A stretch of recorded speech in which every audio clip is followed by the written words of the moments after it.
Votați PSD!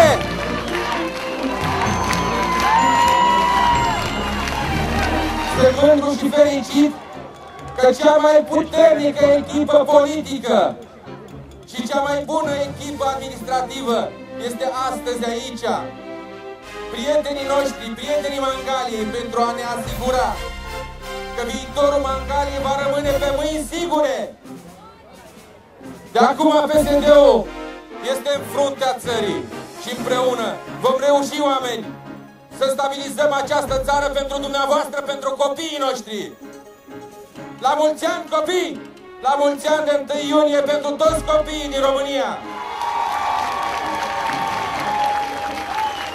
Suntem aici ca să spunem clar și răspicat că în Mangalia vor fi locuri de muncă, deoarece împreună cu prim-ministrul României Victor Ponta, împreună cu Radu Mazăre, împreună cu Nicușor Daniel Constantinescu, vom găsi soluții pentru DMHI, vom aduce investitori și vom relansa turismul în sudul litoralului, pentru noi și pentru dumneavoastră.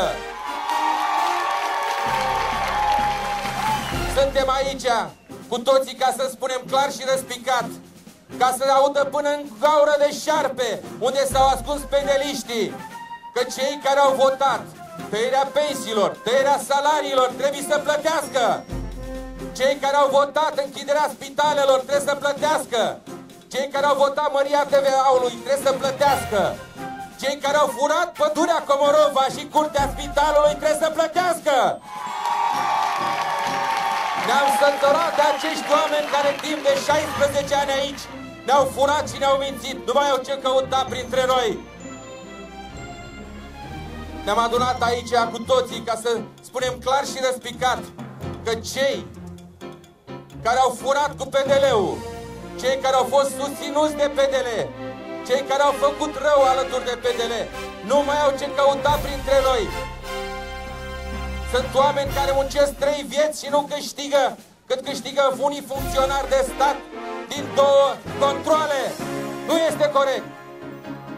Acești funcționari de stat care vin acum în fața dumneavoastră și vă cer votul, nu merită.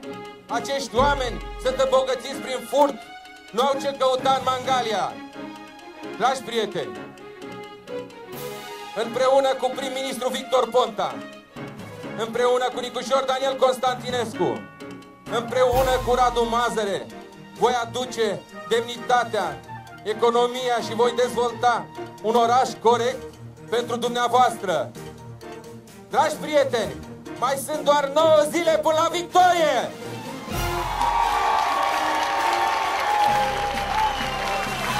Unul pentru toți și toți pentru Mangalia!